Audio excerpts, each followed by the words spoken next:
ಹಾಂ, ನಾಳೆ 13ನೇ ತಾರೀಕು ಗುರುವಾರ ಬೆಳಗ್ಗೆ 6ರಿಂದ ಸಂಜೆ 6ವರೆಗೆ ಬೆಳಗಾವಿ ಸಂಪೂರ್ಣ ಬಂದ್ ಮಾಡುವ ಕರ್ನಾಟಕ ರಕ್ಷಣಾ ವೇದಿಕೆ ಶಿವರಾಮೇಗೌಡಬನ ಹಾಗೂ ಇದ್ದಂಥ ಬೇರೆ ಬೇರೆ ಕನ್ನಡಪರ ಸಂಘಟನೆಗಳು ಅವರು ಕೂಡ ನಮ್ಮ ಜೊತೆ ಮಾತಾಡಿದ್ದಾರೆ. ಬೆಳಗ್ಗೆ 6ರಿಂದ ಸಂಜೆ 6ವರೆಗೆ ಬಂದ್ ಮಾಡೋಣ ಅಂದಿದ್ದಾರೆ. ಬೆಳಗಾವಿ ಹೋರಾಟ ಮಾದಾಯಿಗೋಸ್ಕರ, ಕಳಸಾ ಬಂಡೂರಿ ಮಾದಾಯಿ ಸುಮಾರು ವರ್ಷದಿಂದ ಹೋರಾಟ ನಡೆದಿದೆ.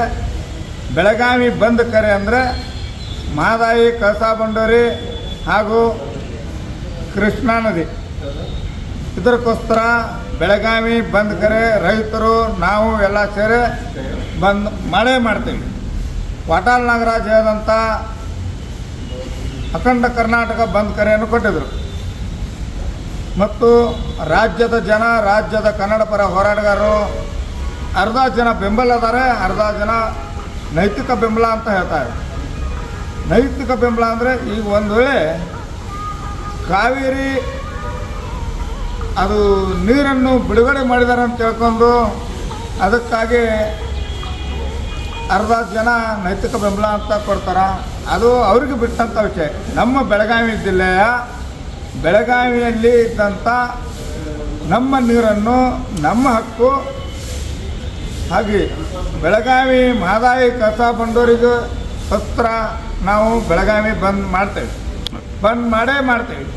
ರೈತರಾಗಲಿ ಬೇರೆ ಉಳಿದಿದ್ದು ಕನ್ನಡ ಪರ ಸಂಘಟನೆ ಎಲ್ಲ ನಮ್ಮ ಜೊತೆಗೆ ಕೈ ಜೋಡಿಸಿದ್ದಾರೆ. ನಾವೆಲ್ಲ ಸೇರ್ಕೊಂಡು ಯಾವ ರೀತಿ ಬಂದ್ ಮಾಡಬೇಕು ಅನ್ನೋದು ಶಾಂತ ರೀತಿಯಿಂದ ನಾವು ಬಂದ್ ಮಾಡ್ತೇವೆ. ಇವತ್ತು ಸಂಜೆ 4 ಗಂಟೆ ಒಳಗಡೆ ಎಲ್ಲರಿಗೂ ನಾನು ಮನವಿ ಮಾಡ್ಕೊತೇನೆ.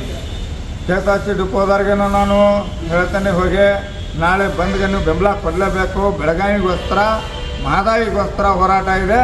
ಅದು ಕಾವೇರಿದು ವಿಷಯ ಏನು ನಮಗೇನು ಇದನ್ನಿಲ್ಲ. ಹಾಗಾಗಿ ಬೆಳಗಾವಿ ಮಾದಾಯಿ ಕಳಸಾ ಬಂಡೂರಿಗಾಗಿ ನಾವು ಹೋರಾಟನೂ ನಾವು ಮಾಡ್ತೇವೆ. ನಮ್ಗೆ ಬೆಂಬಲ ಕೊಡಬೇಕು. ಸಂಪೂರ್ಣವಾಗಿ ನಮಗೆ ಯಾರ್ಯಾರು ಬೆಂಬಲ ಕೊಡ್ತಾರ ಅವ್ರ ಜೊತೆಗೆ ನಾವೆಲ್ಲರೂ ತೊಗೊಂಡು ನಾವು ಬಂದು ಬೆಳಗಾವಿಯಲ್ಲಿ ನಾವು ಮಾಡ್ತೇವೆ ಅನ್ನೋದು ನಮ್ಮದು ಇದೆ.